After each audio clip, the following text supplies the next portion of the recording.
Quelle va être leur qualité de vie à ce moment-là? Est-ce qu'elles vont avoir beaucoup de symptômes? Est-ce que ça va bien se passer? Est-ce que ça aura beaucoup de répercussions?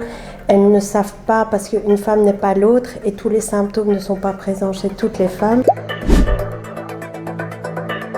Les années qui précèdent la ménopause, on parle là de préménopause, de périménopause, c'est toute la période où on commence à avoir des cycles spontanés irréguliers. On est réglé 2 mois, on ne l'est pas réglé pendant 1 mois ou 2, on est réglé tous les 3 mois ou on peut l'être 2 fois par mois. Donc les ovaires travaillent de façon irrégulière et c'est ce qu'on définit périménopause. Il y a déjà des symptômes qui ressemblent à la ménopause qui peuvent déjà se présenter à ce moment-là. On parle de ménopause donc, qui s'installe débutante quand on n'a plus été réglé pendant 1 an. 1 an sans règles, là on peut parler qu'on rentre en ménopause.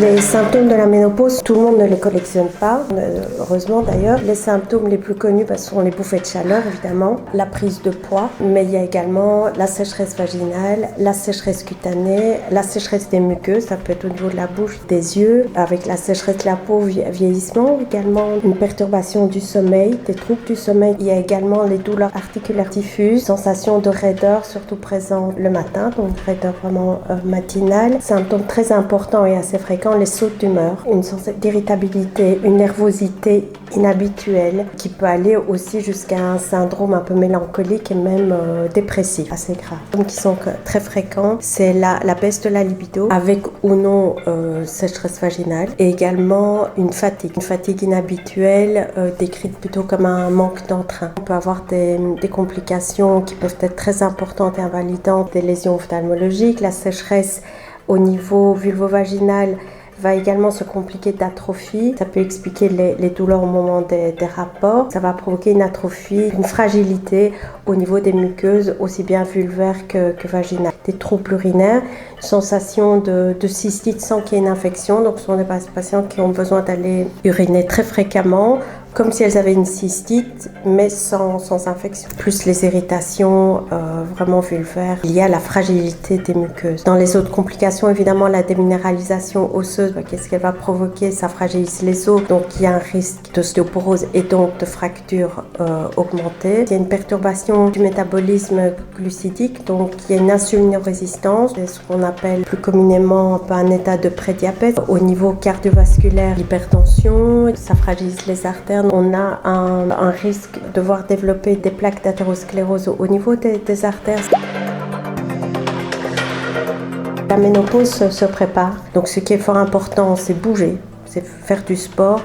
Et au niveau de l'alimentation, c'est les règles de régime habituelles, mais surtout l'aliment vraiment à éviter, à réduire très fort, c'est le sucre. Les heures de sommeil, faire du sport. Les patientes qui font beaucoup de sport ont moins de bouffées de chaleur. Des bonnes habitudes, si on fume, réduire ou arrêter, tout ça a énormément d'importance. Pour prendre simplement l'exemple des bouffées de chaleur, l'alimentation a énormément aussi d'impact là-dessus. Plus vous mangez sucré, plus ça augmente aussi les bouffées de chaleur.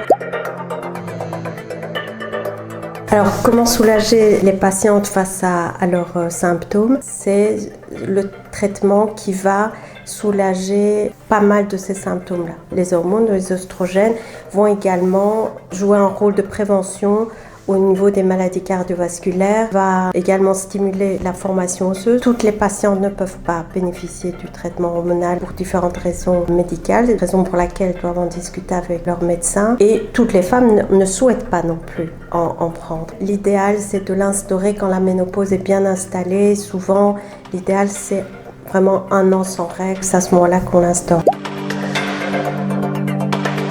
Il y a évidemment des compléments alimentaires qui existent, qui sont en vente libre en pharmacie, que les patientes peuvent déjà, souvent d'ailleurs elles essayent avant de consulter, peuvent soulager les bouffées de chaleur. Certains compléments alimentaires par leur composition riche en oméga ou en extrait d'huile de bourrage peuvent également agir sur la sécheresse cutanée, mais sur ce qui est la baisse de libido ou la sécheresse vaginale, il existe des traitements donc sous forme de gel, sans hormones, qui peuvent soulager de façon plus ou moins efficacement.